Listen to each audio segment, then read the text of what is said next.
Hey guys, I'm Geek. In this video, I wanted to share a look at some of the more expensive docks available for the Steam Deck or ROG Ally, Legion Go, any of those Windows handheld devices. But keep in mind, there's so many great cheap options on Amazon that will basically do the job that you need. Like for example, one like this right here. This I think is from Warkey, and this will basically have all the docks available, and it's also good for traveling as well. And it goes for around 30 bucks and maybe even less. But there's so many options, but some of the more expensive ones I wanted to share here on the video. That way you guys can see if they're actually worth paying the price. So let's go ahead and get started. So first I'm going to go ahead and start with one of the most recent one that just came out. This is the Razer handheld dock Chroma. I already have a video for this and showing that video how it works, but this actually goes for $79.99. And what's cool about this, that it has RGB. Basically that's it. In reality, if you're looking for a dock that does something special, you're not gonna get it on this dock. But if you want a dock that you want that lets you actually add RGB to your area, so I guess this is for you. So this right here has 3 USB-A, the power direct. This is where you're gonna plug it in to power it. This is the HDMI output, and the HDMI is only HDMI 2.0. So that means you won't be able to do like VRR with this dock. It has a 1 GB Ethernet port, and to open it up, you just go like this, bump, and you set it up. So let's go ahead and plug it in so you guys can see how it looks when the RGB is actually running. Right, click right there, plug it in, and let's go ahead and put it right here. And let's go ahead and put this right there. There you go.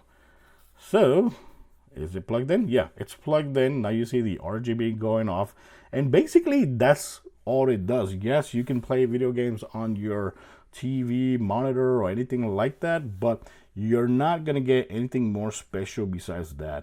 And also you can change the colors with the button that's on the side. So that's another cool feature. But if you like RGB and that's what you're looking for a very nice looking dock that can add RGB into your playroom, I guess this is for you. But one thing that has me a little bit concerned about this is that look at this big plate on the back, right? The plate on the back can actually block the vents for any of the handheld. And remember, not every handheld has the vents on the same location. So this one, if you put the Steam Deck right in the middle, is actually blocking half, more than half of the vents that it has. So my worry about this is that your system could get overheated because you're blocking vents. And like I said, every device is not the same. So you're going to have some devices that this might block it completely. So honestly, I would not recommend this one because you have a chance that the system might overheat.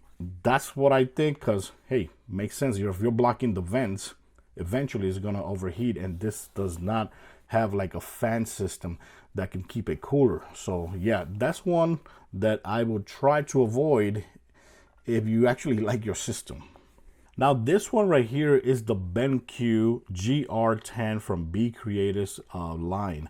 This one is actually pretty damn good. This one actually is a little bit more expensive than the Razer one. It goes right now is available for 109 bucks on Amazon. But this one, what's cool about it is that it's perfect for traveling. Like you see there, you can see the configuration right away. That's perfect for traveling. You could also use it as one of those external hubs for your laptop. That's also very good as well. And also what's good about it is that it has HDMI 2.1. And it says it right there, HDMI 2.1. It has the power delivery. This is where you're going to plug it in for the power. HDMI 2.1, that means you will be able to record 4K, 60 hertz, I think over 60 hertz, and VRR as well. You got 2 USB-A's, and you got a gigabyte Ethernet port right there. And of course, the way it looks very nice because travel friendly. It has this right here. And over here in the tip, you have 2 options for like plug it in to your device. So this right here, you would use it if you're going to plug it into your laptop. But if you're going to plug in a gaming device, you would put this right there. So it's cool that it comes with both headings right there. And this opens up so it can be used as the dock. Look at that. Very cool. Oh, and look at that. It also has another USB-C port on this side. The only thing this thing is actually missing, so it can be perfect and perfectly great for like productivity, is a micro SD card. That's the only thing that I wish this thing had. But look here, when you put it on here, you put it there, you put it there, and look at that. It looks very nice and minimal. And when you look at it from the back, from behind, contrary to the Razer dock that we just showed you guys, look at this. This is not blocking anything. This is not blocking any vents whatsoever. So that means you are safe to use this for hours and hours of gameplay connected to your monitor without overheating, because it's not blocking the vents. So yeah, this is the beCreatus GR10 from BenQ. Not bad. So these are very different from all the other docks, right? These are the AverMedia Elite Go and the AverMedia Core Go.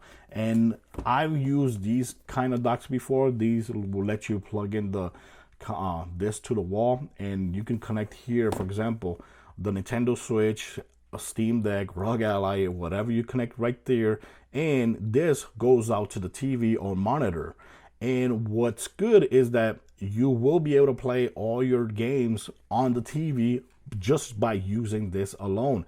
I've used this before and it actually works. I think I had one from BenQ and it was very, very good. And not only can you do that, you can also charge other devices. You got another USB-C port right there, and you have another USB-A port right there that lets you actually charge devices while you're actually playing. But this goes for around 80 bucks, right, on Amazon. But then there's this one, which is amazing. This is the Elite Go, and this one actually is a little bit more expensive. This goes for $129. But hear me up. If you are a content creator and you're on the go and you want to record your gameplay, this will do the job as well. This plugs into the wall just like that.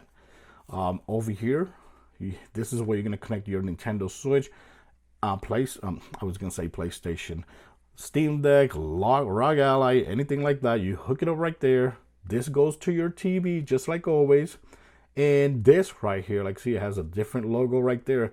This will actually go to your PC so you can record gameplay. You can record gameplay here up to 1080p, 60 FPS by using this port exit right there, which is amazing. If you don't want to use it for that, you could still use it for charging devices. You could charge a device right here. You could charge a device right there. It has 100 watts of delivery, so it will charge your phones or your devices very fast, including laptops as well. This is great if you're traveling and you don't want to carry too much stuff on yourself. And this looks like a phone charger, but it can actually record gameplay from any handheld device. So yeah, I think this is freaking awesome. I love it. So now to end the video, I'm going to show you guys the more expensive one here on this video and my favorite one as well. This is the AVerMedia X'TRA Go from the Preem Go series. This goes for around 179 bucks. But hear me out. Not only is this thing a dock, let's show you guys the other side of the box. This is how it looks on the back. Of course, I've done video for these as well, so if you want to see more in-depth videos of these, make sure you watch those videos. So not only is this a dock for your handheld devices, it works for Nintendo Switch as well. This lets you record gameplay. Over here on the back, you got this right here, which lets you connect to the console. This is the power port. This goes to the TV or monitor, is HDMI 2.0. to USB-A to charge devices or to actually put a keyboard and a mouse here. I use it for actually put a gamepad. Here is a port that lets you connect it to the laptop or computer, and what's cool about that is that this switch right here actually lets you use this as a hub. So anything that you record here, actually you can transfer it directly to your laptop just by pressing this switch, and then it will appear on your laptop as a hub, as a card. Over here you have a headphone jack, and this right here is the slot for your micro SD card. So you put a micro SD card there. I think you could put up to 4 terabytes, I think, or up to 2 terabytes. You could put up a card right there. This right here is the button to actually start recording. I'm going to show you guys how it looks when you plug it in. So this comes with this cable. You plug it right there. It looks kind of funny, but it works. And believe me, all the gameplay that you see on my channel from the Nintendo Switch in TV mode is actually being recorded here since the day I got this, since day one. So you put that there. Let me go and plug in the power so you guys can see the light turn on. Okay, so when you plug it in, you see that this light starts flashing. It turns blue, letting you know that's ready. When you plug it in right here, like you see, it has enough cable length right there, enough. So right now it turned off because it actually is sending out the image to the TV. But when you want to start recording, all you got to do is press right here and it starts recording gameplay to your card, just like that. And like you see, it's flashing a little bit, just letting you know that it's actually in progress recording. And that's it. So once you're done recording, you just press it again and you're done. The gameplay that you recorded there, it doesn't matter if it's like 10 minutes or an hour of gameplay, it will actually be saved to the micro SD card. And when we look at it from the back, it's actually not blocking any ports whatsoever. So it's totally safe to actually record and play gameplay videos at the same time. Some of you guys might be asking, but how is it going to work with the Nintendo Switch? Very easily. Let me show you. So we got the Nintendo Switch. Of course, the port is on the bottom, right? And this right here actually has like a little slot right there, so you can actually fit the cable and make it more stable. So you plug it in right there, and that's it. Now you have the dock for the Nintendo Switch. And like I said, since I got this, I've been recording gameplay here. I just press the button right there. I start playing on the TV and I start recording at the same time. When I'm done, stop it right there, right? I'm done recording and I just go ahead here, take this card and just put it in the laptop and start using my favorite video editing software. And that's it. Upload to YouTube. Video done. And it's all being done with this dock, which is awesome. That's why I think it's totally worth the price, because if you're already recording gameplay for handheld devices, I think this is a very good option. Of course, there's so many other options out there in the market when it comes to video game captures, but for handheld devices, I'm actually enjoying this one the most since I got it. So there you have it. These are some of the more expensive docks available in the market. Some of them are very good, some of them are not that good, but let me know in the comments what you think about these. Let me know which one is actually your favorite dock from these that I just showed you in this video. And if you have other recommendations for docks, just leave it in the comments. That way other people can look them up and try them out as well. Thanks for watching. Till next time, guys. Bye bye.